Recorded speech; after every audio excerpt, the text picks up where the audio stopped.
Good morning students. Last time हमने सिर्फ ये फर्स्ट और सेकंड पॉइंट किया था।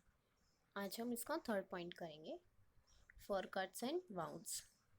सबसे पहले क्या था, wash away all dirt around the wound. साफ़ सुथरा वहाँ से कर देना चाहिए जहाँ पे भी हमें लग जाती है। Then clean the affected area with cotton wool and soaked in an antiseptic lotion. Antiseptic हमें लोशन लगाना चाहिए। थर्ड क्या है, place a thick pad of cotton wool और sterile gauze on the wound and press it with your thumb and fingers.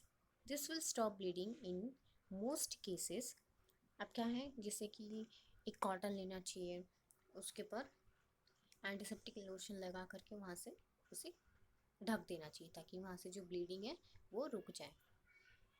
This will okay. A tourniquet can be used. This is a bandage tightly tied over the wound to stop bleeding. जो tourniquet है उसे हम use करते हैं, क्यों? ताकि जो bleeding है वो रुक जाए। Then wrap a sterile gauze bandage around the wounded area. जो स्टीरिल गेज बैंडेज है उसे पूरी तरीके से गोल गोल उस वाउंड पे लगा देना चाहिए। Then when the skin is cut by a dirty or rusted object, germs may enter and causes a dangerous disease like tetanus called tetanus. Tetanus क्या होता है, अभी हमें लग जाती है और उसमें पूरी गंदगी फैल जाती है, यानी कि जिससे डर्ट लग जाता है और वो अंदर जो जर्म्स है वो अंदर की तरफ चले जाते हैं, तो वो एक हमें जो सबसे ज़्यादा डेंजरस डिजीज़ होती है उसे हम क्या कहते हैं, tetanus. Consult a doctor for an anti tetanus injection. अगर हमें टिटनेस वाली एक बीमारी हो जाए तो हमें क्या करना चाहिए, डॉक्टर के पास जाना चाहिए और एंटी टिटनेस एक इंजेक्शन होता है जिसे हमें लगा लेना चाहिए। देन फॉर नोज़ ब्लीडिंग के वक्त हमें क्या करना चाहिए, ध्यान दो। Keep the patient upright in a comfortable position with his head held back.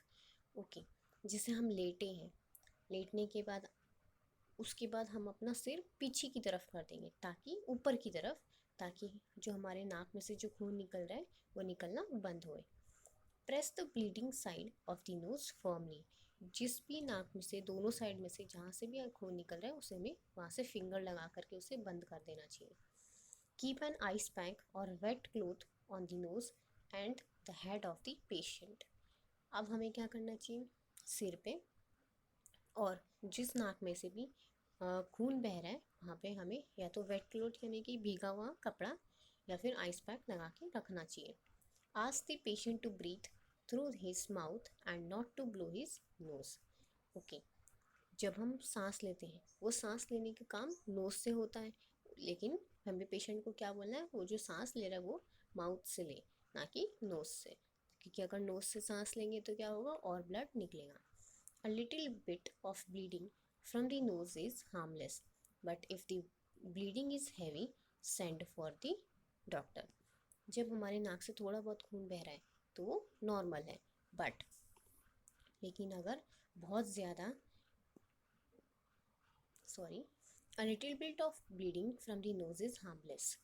हम थोड़ा सा भी जो भी खून निकलता है वो भी हार्मलेस होता है, यानी कि बहुत अच्छा नहीं होता हमारे नोज़ के लिए, लेकिन हम इसे घर पर ठीक कर सकते हैं। लेकिन जैसे ही अगर वो नोज़ की ब्लीडिंग हैवी होने लगे तो हमें क्या करना चाहिए, डॉक्टर के पास उसे भेज देना चाहिए। Then for sprains. अब स्प्रेन्स में क्या करना है, when the tissues around a joint get torn we call it a sprain. Sprain किसे कहते हैं, जो टिश्यूज़ होते हैं, जैसे कि जो जॉइंट है, जॉइंट कहाँ पे, हमारा एल्बो है, देन हमारे जो घुटने के पास में से वो जॉइंट है, अगर उस जॉइंट्स में से टिश्यू टूट जाए, टर्न हो जाए यानी कि टूट जाए, तो उसे हम क्या कहते हैं, sprain. Sprains causes swelling and sometimes discoloration of the skin. Sprain की वजह से क्या होता है, वहाँ से फूल जाता है और स्किन भी थोड़ी थोड़ी सूजने लग जाती है। दे आर वेरी पेनफुल, ये सबसे ज़्यादा दर्द करता है। Keep on applying ice packs or ice cubes on the injured joint till the swelling subsides. हमें उसे ठीक करने के लिए आइस पैक लगा के रखना चाहिए ताकि वो स्वेलिंग कम हो जाए।